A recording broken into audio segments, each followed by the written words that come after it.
Have you ever reached the end of your day, looked back, and wondered where all the hours went? You were busy, yes, but were you productive? How many times have you sat down to tackle a crucial task, only to find yourself an hour later lost in a sea of notifications, endless scrolling, and a dozen open tabs, with your most important work left untouched? This is the silent epidemic of our time. A fractured attention span. The modern world, with its constant demands for our focus, has declared war on our concentration. The core problem this book solves is our struggle to maintain deep, meaningful focus in an environment engineered for distraction. Reclaiming your ability to concentrate is no longer just a productivity hack. It's essential for achieving your goals, producing high-quality work, and finding genuine satisfaction in what you do. In an economy that rewards depth and creativity, the person who can master their attention will inevitably master their life. This is why Laser-Sharp Focus by Joanna Jast is such a critical read for our time. Jast provides a clear, actionable blueprint for rewiring our brains, taming our technology, and building a life of intentional focus. Welcome back to Summary in 15 Minutes, where ideas turn into action and books change lives. Let's dive into the powerful lessons from Laser-Sharp Focus. Chapter 1. Introduction. To begin our journey into laser-sharp focus, we must first grasp a fundamental truth of the 20th century. Your attention is the most valuable currency you possess. It is the raw material of genius, the foundation of productivity, and the gateway to a meaningful life. Yet, every single day, powerful forces are strategically designed to steal it from you. This book is not just a guide. It is an act of rebellion. It is a declaration that you will no longer be a passive consumer of distraction, but an active architect of your focus. Joanna Jast begins by framing the problem not as a personal failure, but as a systemic one. You are not weak-willed or lazy because you get distracted. You are human, and you are living in an environment that has become weaponized against the human mind's natural ability to concentrate. The constant pings of notifications, the infinite scroll of social media, the 24-hour news cycle, these are not neutral tools. They are part of a multi-trillion-dollar attention economy, and the product being sold is your focus. When you give it away mindlessly, you are giving away your power to think deeply, to create meaningfully, and to live presently. The first step towards reclaiming this power is understanding that you are in a battle, and this book is your training manual for victory. The core promise of laser-sharp focus is both simple and profound. Focus is not an innate gift bestowed upon a lucky few. It is a skill. More accurately, it is a muscle, an attention muscle, as we'll explore in detail later. Like any muscle, it can be weak and underdeveloped from disuse, leading to mental fatigue, procrastination, and shallow thinking. But also, like any muscle, it can be trained. With the right exercises, the right environment, and the right mindset, you can strengthen your ability to concentrate, build your mental endurance, and develop the capacity for the kind of deep work that produces extraordinary results. This is a message of empowerment. Your current state of distraction is not your destiny. It is merely your starting point. Jast lays out a clear and logical path for this transformation, a journey we will walk through together in this summary. This journey is structured into a powerful framework that builds upon itself, ensuring you don't just learn ideas, but build a sustainable system for focus. First, we will venture inward to understand the nature of our own minds.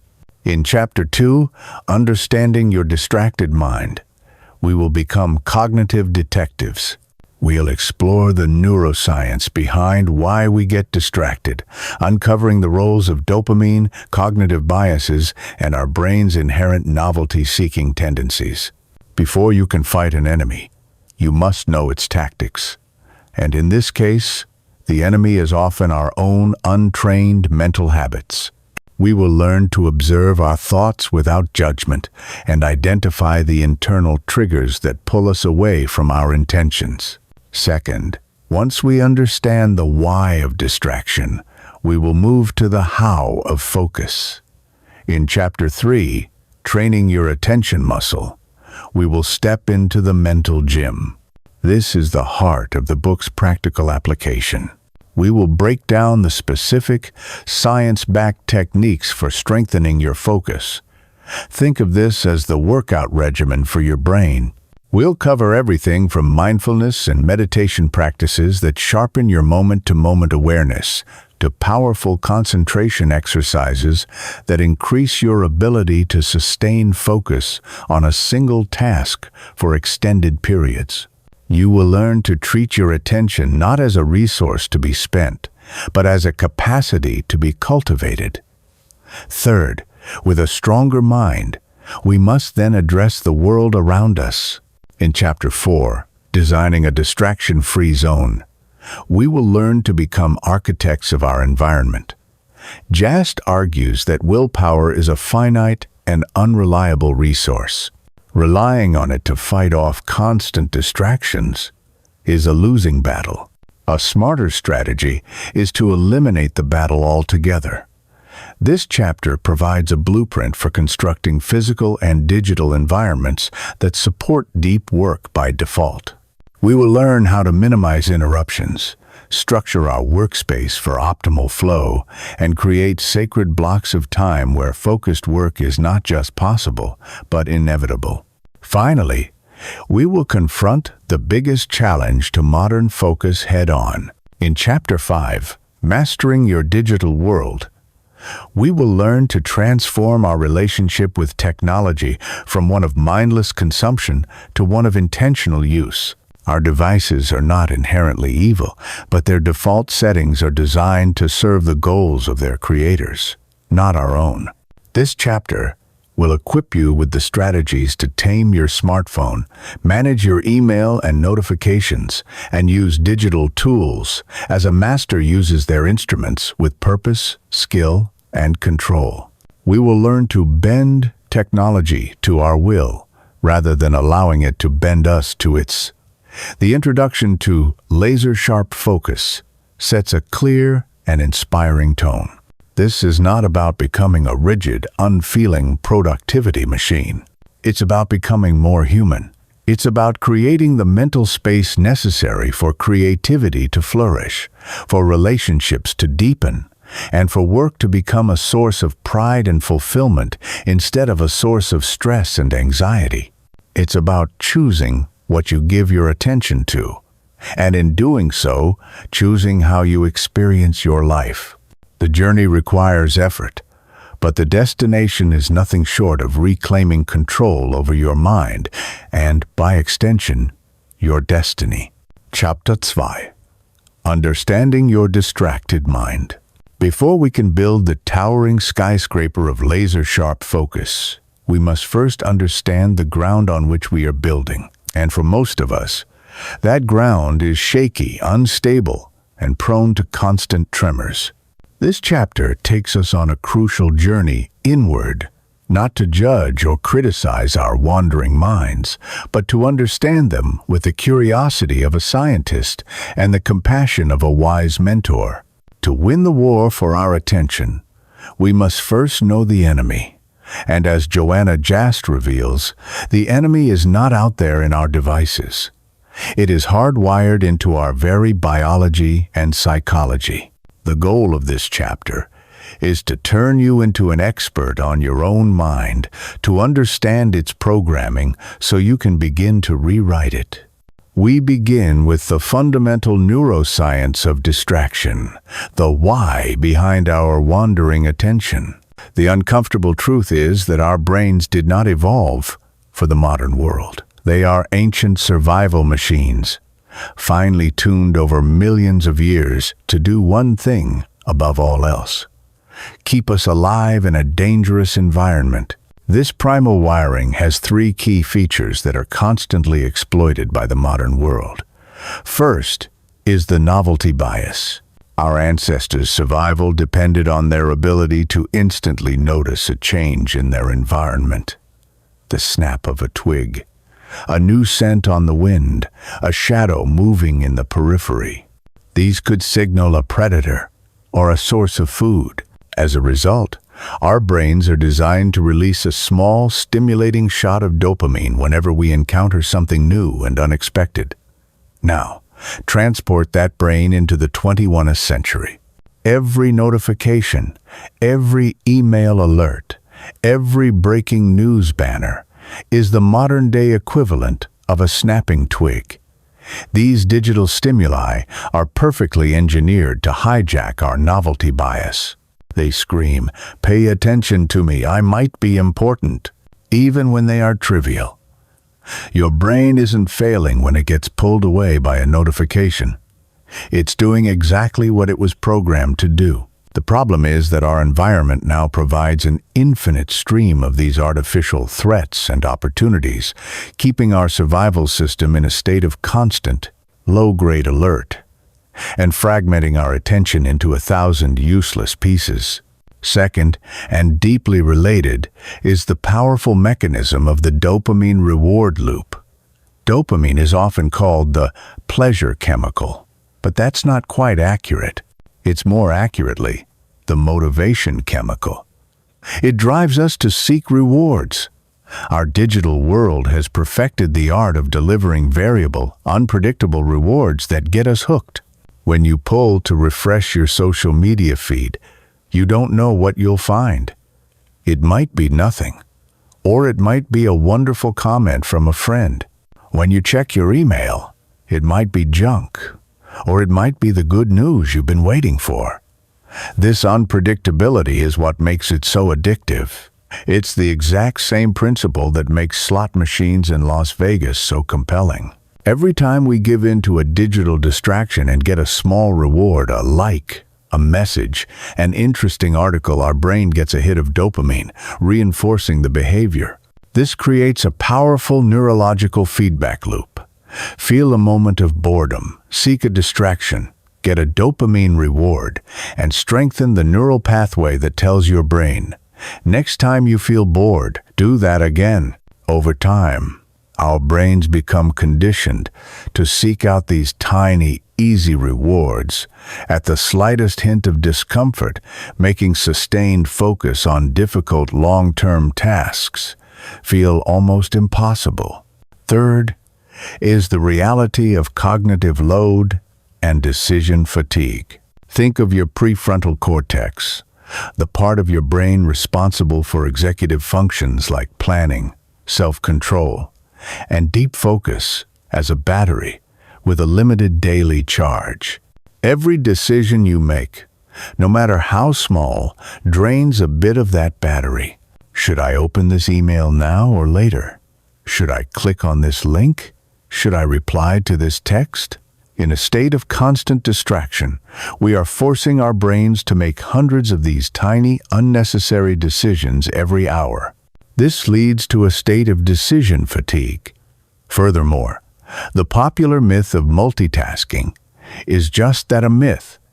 The brain cannot focus on two cognitively demanding tasks simultaneously. Instead, it performs rapid task switching. Each time you switch, you incur a cognitive cost. It takes time and mental energy to disengage from one task and re-engage with another. And even when you switch back, a piece of your attention, a phenomenon known as attention residue, remains stuck on the previous task. This is why a day filled with multitasking leaves you feeling exhausted but strangely unproductive. You've drained your brain's battery on the friction of switching, not on the execution of meaningful work. Beyond the biological wiring, Jast insists we must also understand the psychology of our distraction. the deeper, more personal reasons we actively seek to escape the present moment. Here, she distinguishes between two types of triggers: external and internal. External triggers are the obvious culprits we've discussed: the pings, the pop-ups, the noisy coworker. They are environmental, and, as we'll see in Chapter 4, they can be engineered away. But the far more powerful and insidious triggers are internal. An internal trigger is a negative emotional state that we seek to escape. Think about the last time you procrastinated on a major project. Was it truly because you were lazy? Or was it because the task felt overwhelming, causing anxiety? Was it because you feared you might fail, causing insecurity? Was it because the work was difficult and ambiguous, causing confusion? Or was it simply because the task was boring? In these moments, checking your phone or opening a new tab isn't a conscious choice. It's an almost instantaneous, unconscious reaction to soothe a negative feeling. The distraction provides a temporary escape, a momentary relief from the discomfort. Procrastination, therefore, is not a time management problem. It's an emotion management problem. Until you learn to sit with and process these difficult emotions, you will always be at the mercy of the nearest distraction that promises relief. To conquer the distracted mind, we must therefore move from being mindless reactors to mindful actors. The first and most critical step in this process is cultivating non-judgmental awareness. You cannot change a habit you don't know you have. Jast proposes a simple but revolutionary practice. For one day, simply notice. Notice every time you have the urge to pull out your phone. Notice what you were feeling right before that urge struck. Were you bored, anxious, tired? Don't judge yourself for it. Don't fight it. Just observe it. Ah, there it is again. The feeling of boredom, followed by the urge to check social media. Interesting. This practice of mindful observation begins to dissolve the automatic, unconscious link between trigger and response. It creates a small gap, a moment of choice. In that gap lies your power. Jast introduces a technique you can use in this moment, often called urge surfing.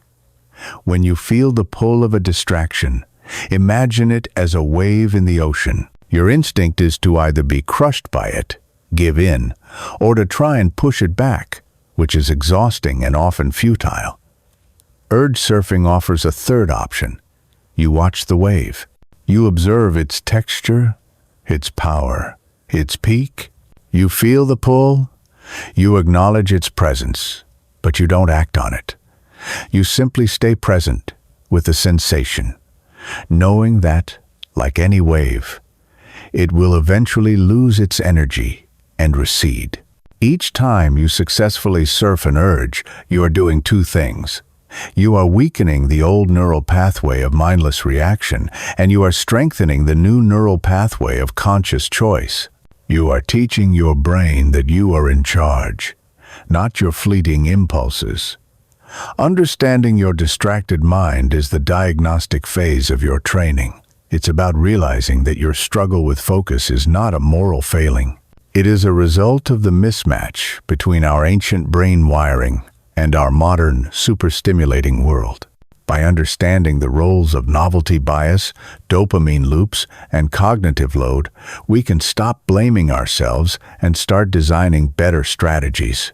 By identifying our personal internal triggers, we can begin to address the root causes of our procrastination instead of just the symptoms. This chapter empowers us by replacing confusion with clarity and self-criticism with self-awareness. We are now perfectly prepared for the next step, to move from understanding the muscle to actively training it. Chapter 3. Training your attention muscle. Now that we have diagnosed the anatomy of our distracted mind, it is time to step into the gym. This chapter is the heart of Joanna Jast's program. It is where theory transforms into practice, and understanding gives way to action. The central metaphor of the book is crystallized here. Focus is a muscle. It is not a fixed trait you are born with. It is a strength that can be developed, a skill that can be honed, and an asset that can be built through consistent, deliberate training. If Chapter 2 was the consultation with your mental physician, this chapter is the personalized workout plan they have designed for you. It's time to move beyond passively wishing for better concentration and begin the active, rewarding work of building it, one repetition at a time. Jast wants us to fully embrace this analogy.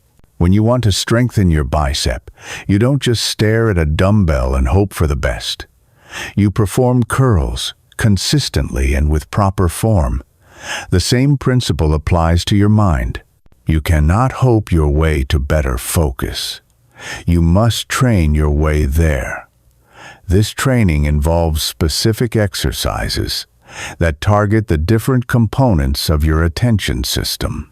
Like any physical regimen, it requires consistency over intensity, patience over perfection, and a commitment to the process. The exercises we are about to explore are the fundamental movements for building a mind that is not just focused, but powerful, resilient, and capable of extraordinary feats of concentration. The foundational exercise, mindfulness meditation.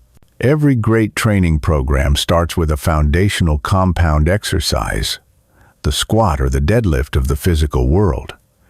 In the mental gym, that foundational exercise is mindfulness meditation.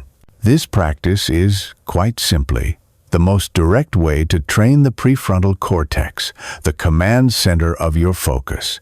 Jast demystifies meditation, stripping it of its esoteric baggage and presenting it as a straightforward cognitive workout. Here's the exercise in its simplest form, the mental push-up. Set an anchor. Sit in a comfortable position and decide to place your attention on a single, neutral point of focus.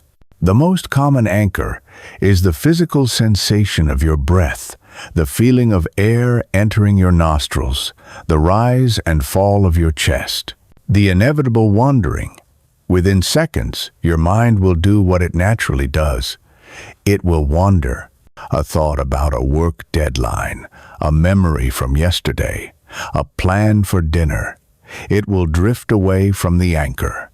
This is not a failure. Jast stresses this point emphatically. The wandering of the mind is not a sign you are bad at meditation. It is the entire point of the exercise. This moment is where the rep actually happens. The gentle notice. The crucial step is to gently and non-judgmentally notice that your attention has drifted. The moment you become aware that you are thinking about something other than your breath, you have succeeded. This is an act of meta-awareness, thinking about your thinking, which is a core function of a focused mind. The gentle return.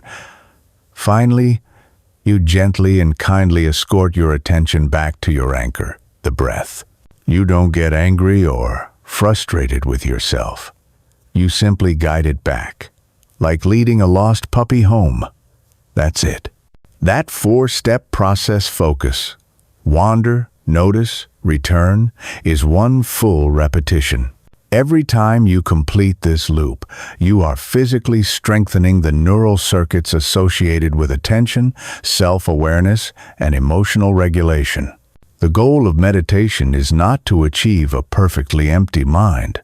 The goal is to get better and faster at noticing when your mind has been hijacked and more skilled at bringing it back to where you want it to be.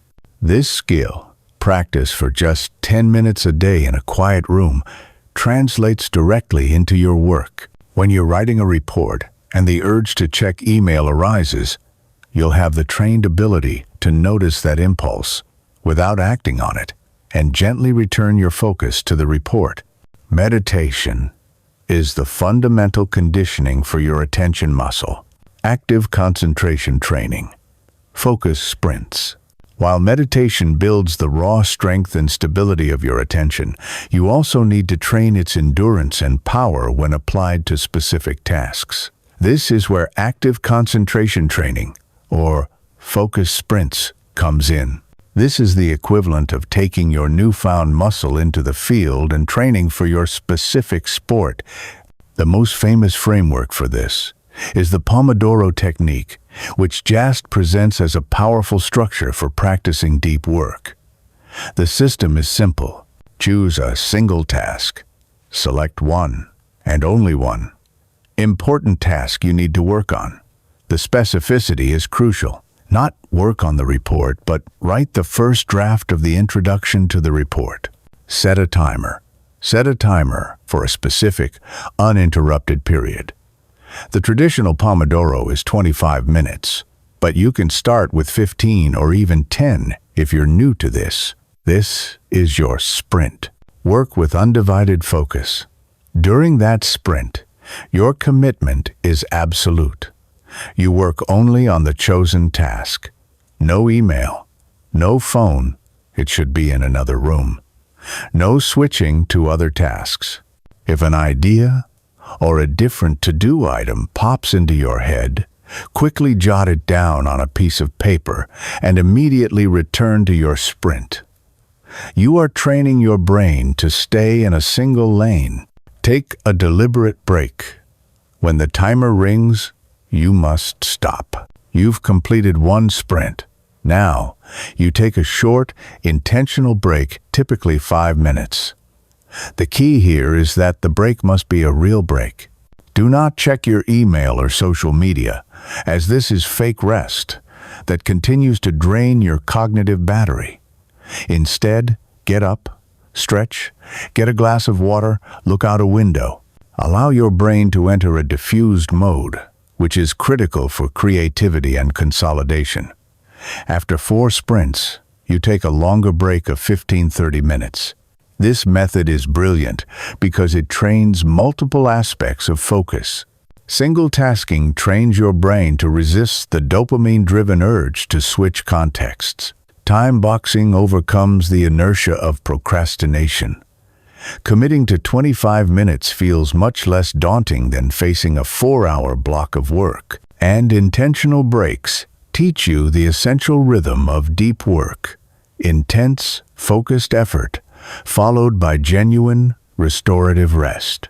You can use progressive overload here, gradually increasing your sprint duration from 25 to 30, 45, or even 60 minutes as your attention muscle gets stronger.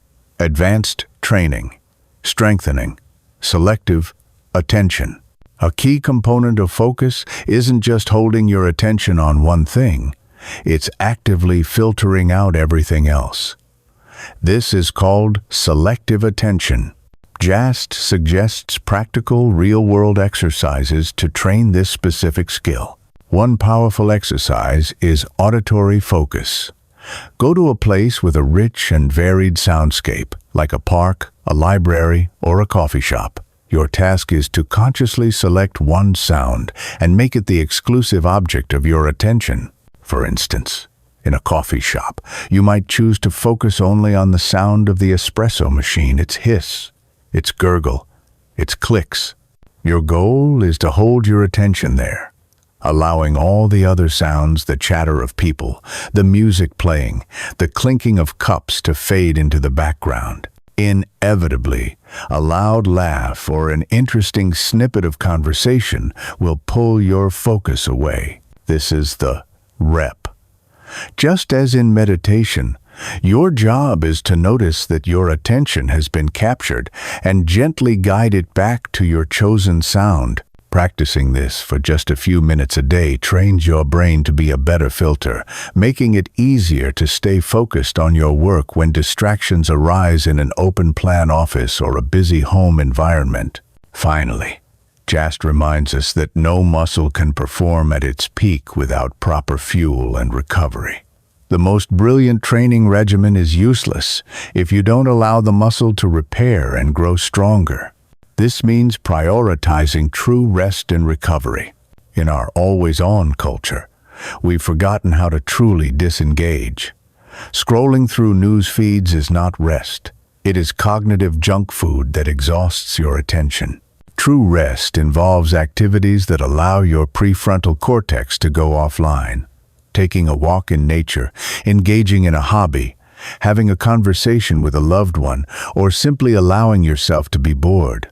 And most importantly, the ultimate cognitive recovery tool is sleep.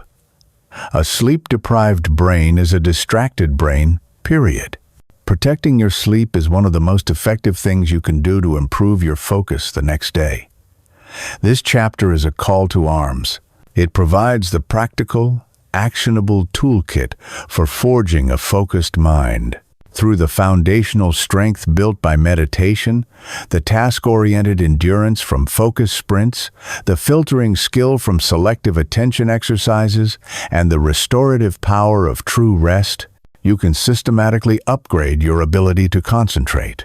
Focus is no longer a mysterious force you hope for. It is a tangible skill you build day by day, rep by rep. Chapter 4. Designing a Distraction Free Zone.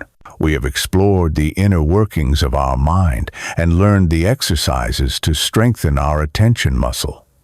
But as any skilled athlete knows, even the strongest muscle is ineffective in a poorly designed arena. A world-class swimmer cannot win a race in a pool filled with obstacles and churning waves. Similarly, a well-trained mind cannot achieve deep focus in an environment built for distraction.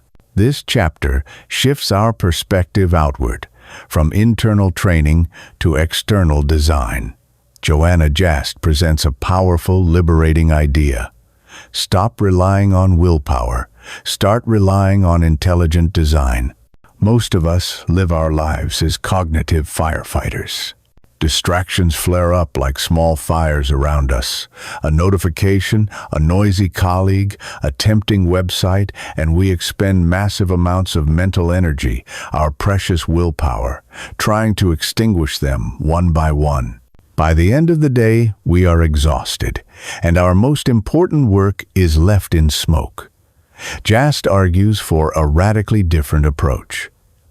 Become an architect of your attention. An architect doesn't fight fires. They design fireproof buildings.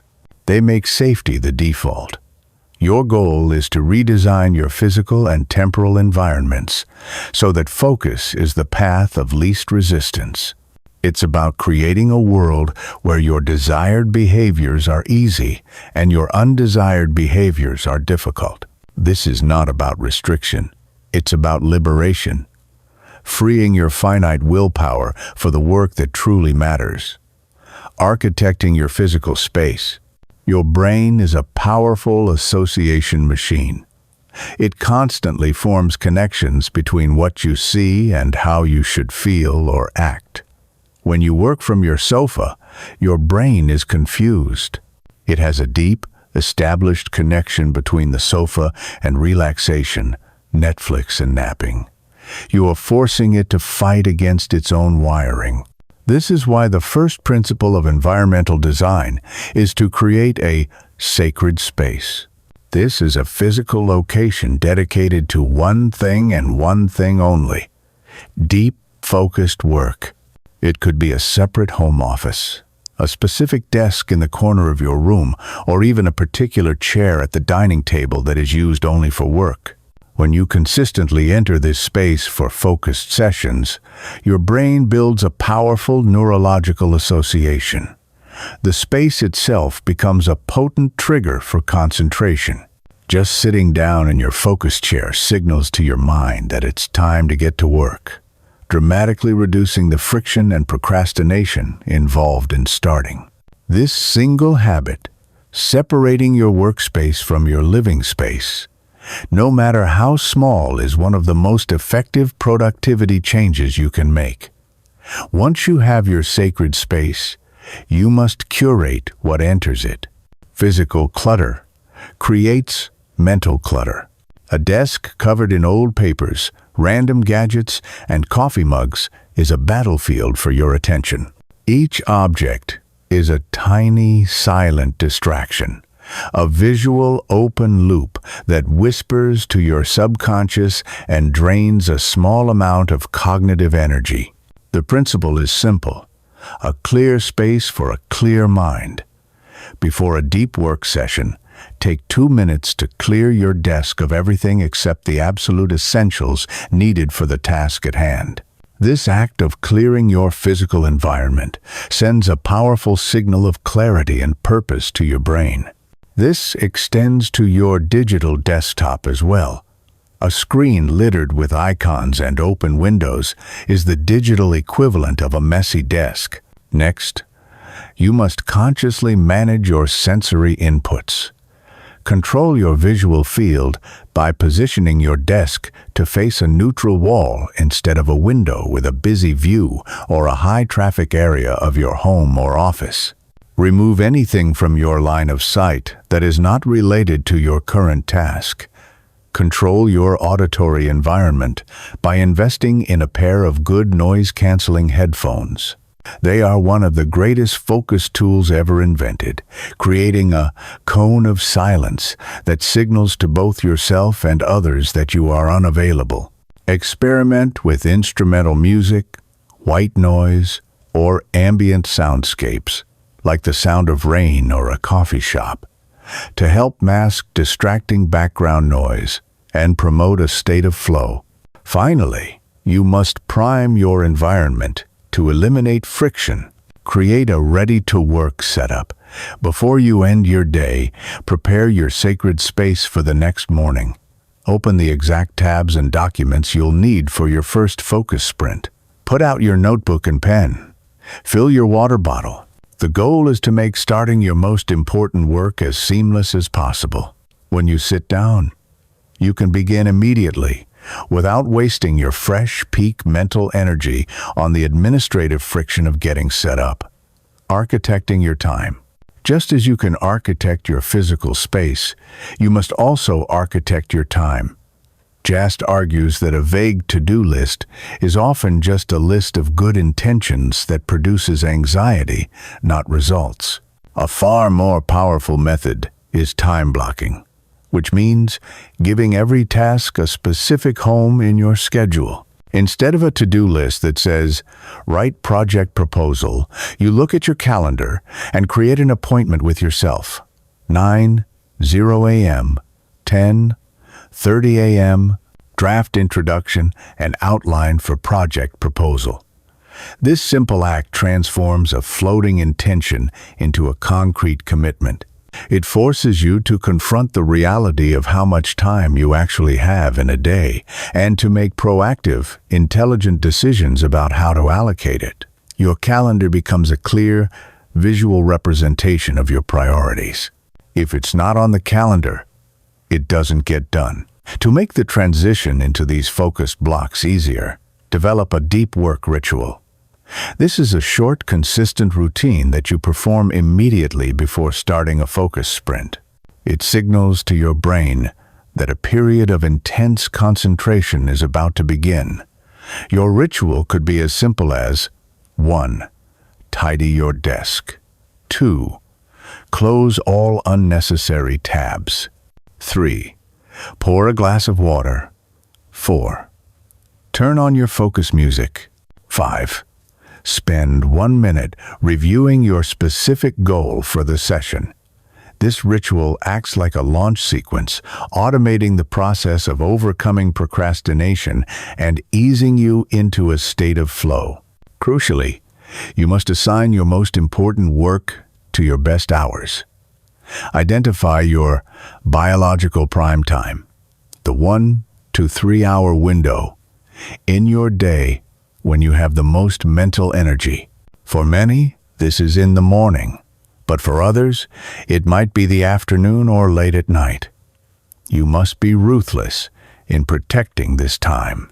Treat it as your most important, non-negotiable meeting of the day.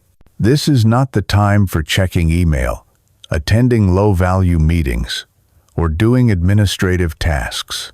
This is the time you dedicate exclusively to the deep, cognitively demanding work that moves your career and life forward. Finally, Just as you architect the start of your day, you must architect its end. Jast introduces the concept of a shutdown ritual. At the end of your workday, it's easy for unfinished tasks and work anxieties to bleed into your personal time, preventing you from truly resting. A shutdown ritual creates a clear boundary. It might involve 1.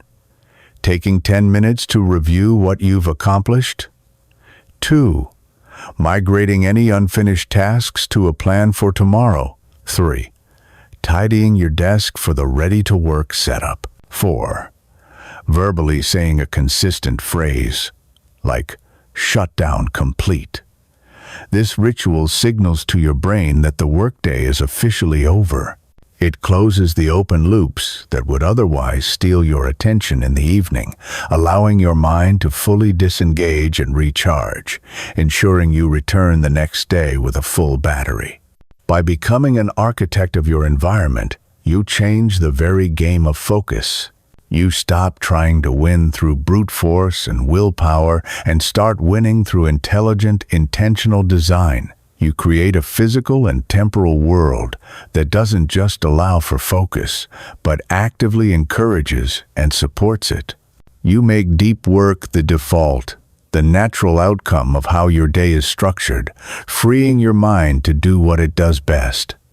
Think, create, and solve. Chapter 5. Mastering your digital world. We have fortified our mind and architected our physical world.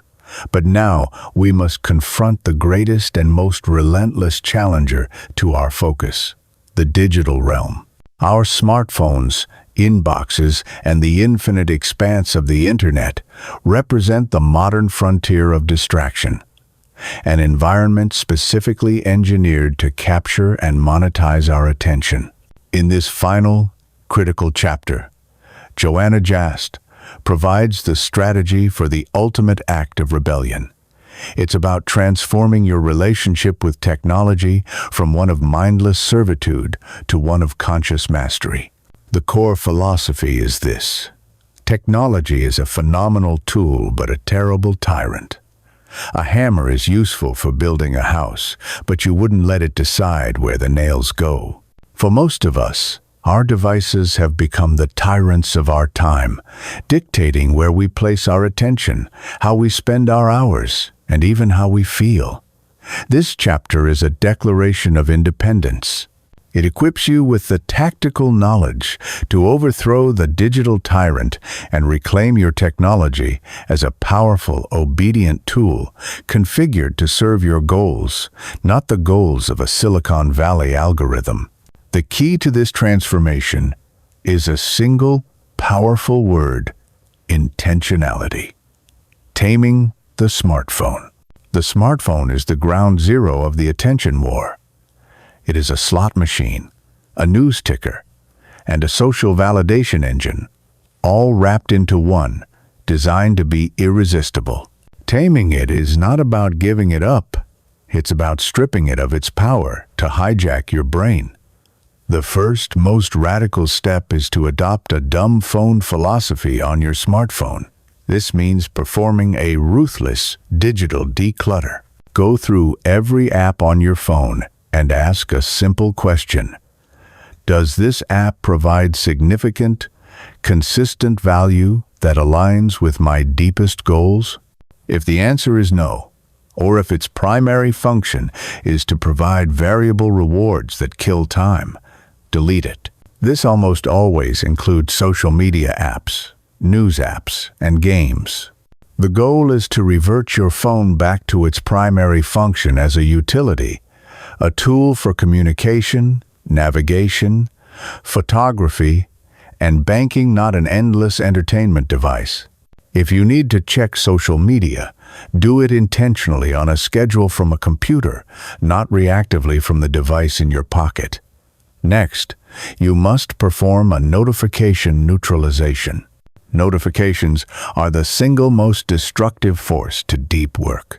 They are the constant external interruptions that shatter your concentration and train your brain to exist in a state of perpetual distraction.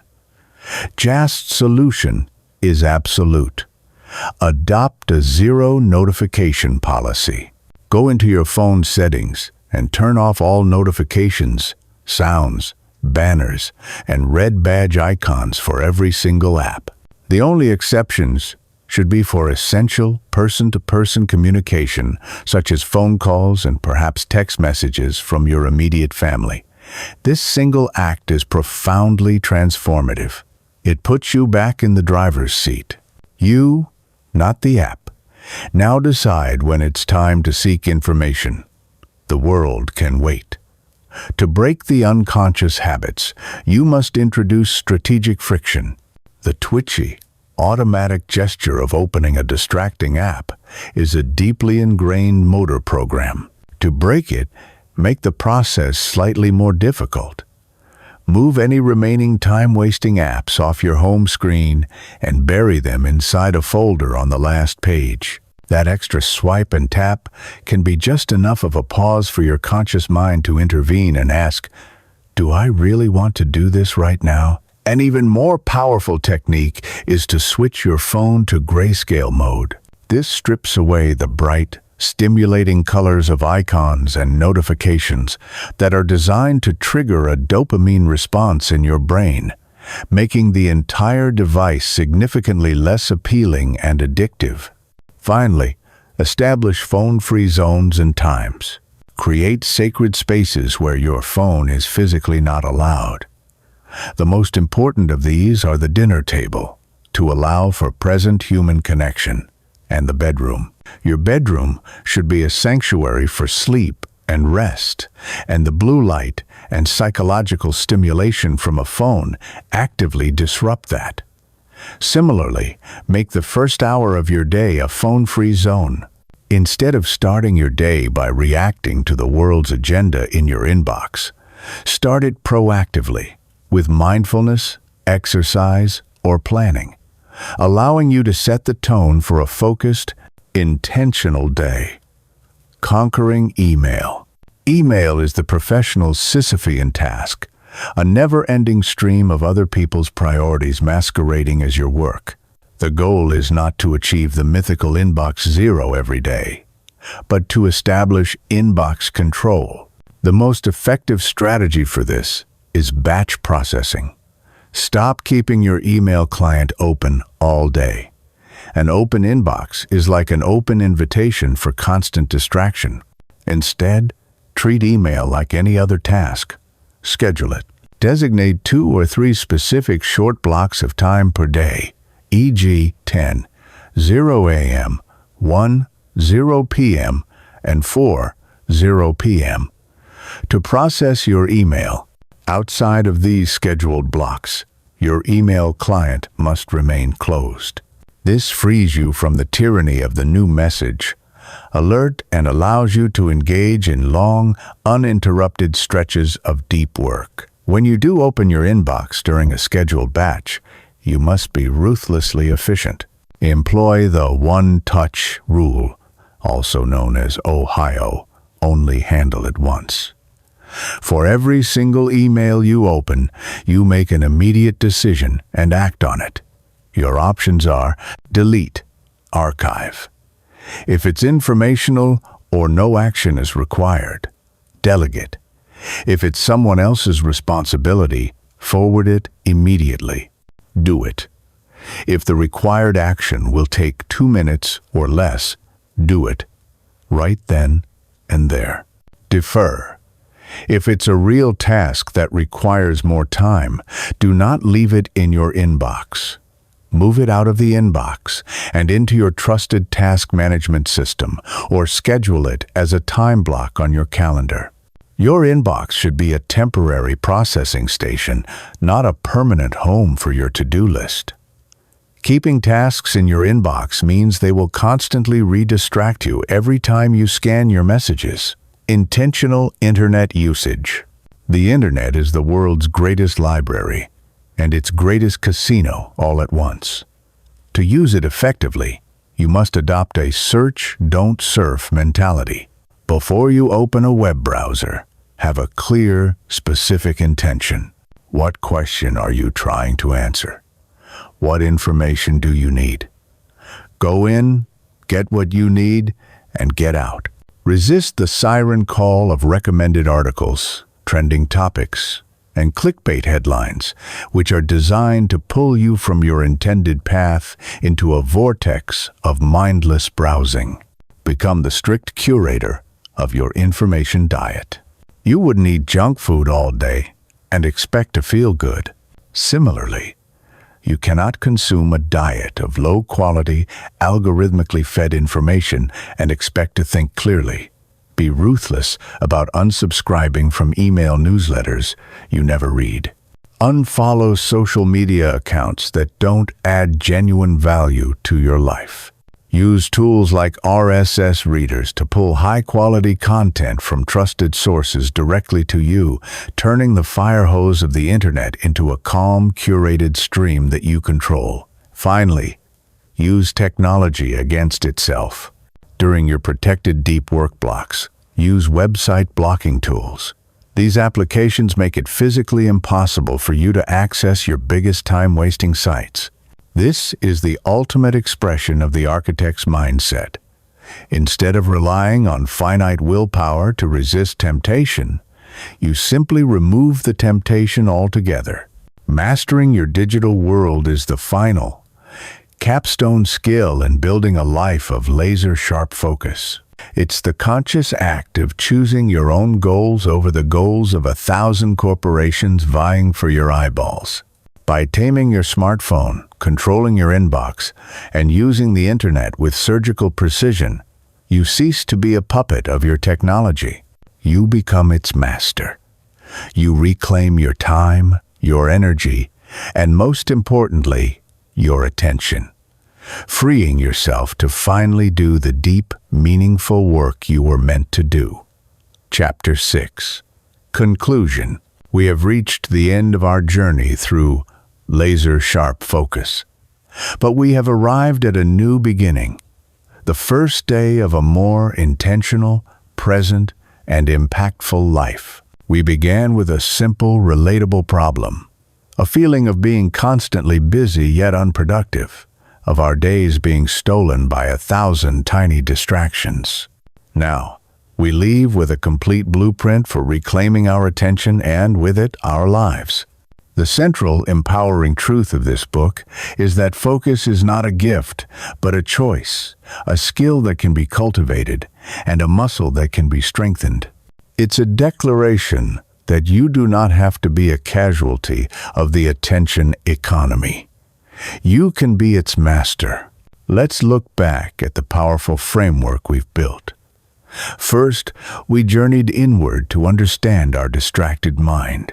We stopped blaming ourselves for our wandering attention and instead learned the neuroscience and psychology behind it. We discovered that our brains are ancient machines in a futuristic world, wired with a novelty bias and susceptible to dopamine loops that technology exploits.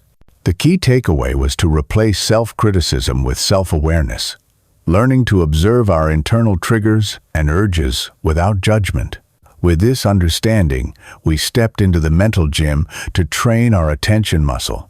We learned that through consistent practice, the mental push-ups of mindfulness, meditation, the endurance training of focus sprints like the Pomodoro technique, and the crucial recovery of true rest, we can systematically strengthen our ability to concentrate. We learned that focus is not a state we hope for, but a capacity we actively build. From there, we became architects, designing our distraction-free zones. We embraced the wisdom of changing our environment instead of relying on our finite willpower.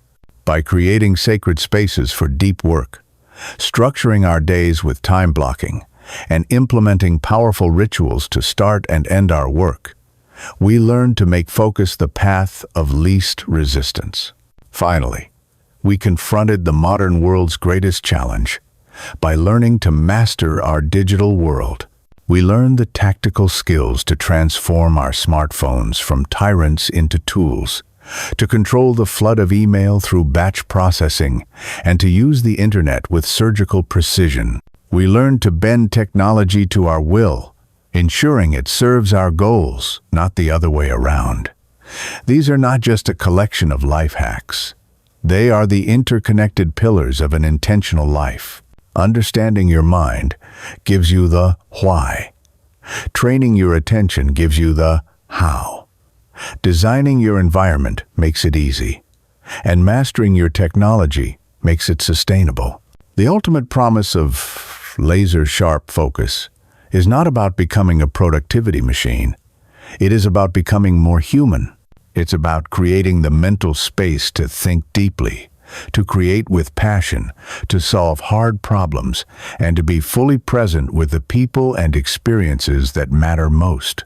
In a world that is getting louder, faster, and more fragmented, the ability to command your own attention is the ultimate superpower.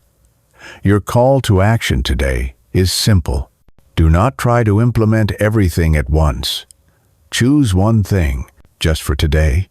Turn off your notifications. Try one 25-minute focus sprint on your most important task. Take 2 minutes to clear your desk before you begin working. Delete one distracting app from your phone. Start small. Build one habit. Let the momentum from that small victory propel you forward. This is a lifelong practice, not a one-time fix. By committing to this path, you are embarking on the most important work there is. The work of taking control of your mind, your time, and your life. You are choosing to live deliberately, to produce work that you're proud of, and to experience the world with a clarity and depth that distraction robs from us. Thank you for joining us here at Summary in 15 minutes. We hope this summary of Laser Sharp Focus by Joanna Jast has armed you with the insights and tools to build a more focused and fulfilling life. If this summary sparked a change in your perspective, please like, subscribe, and share it with someone else who could benefit from reclaiming their attention. Remember, ideas are powerful, but only action creates change. Until next time, be intentional, stay focused, and keep turning knowledge into action.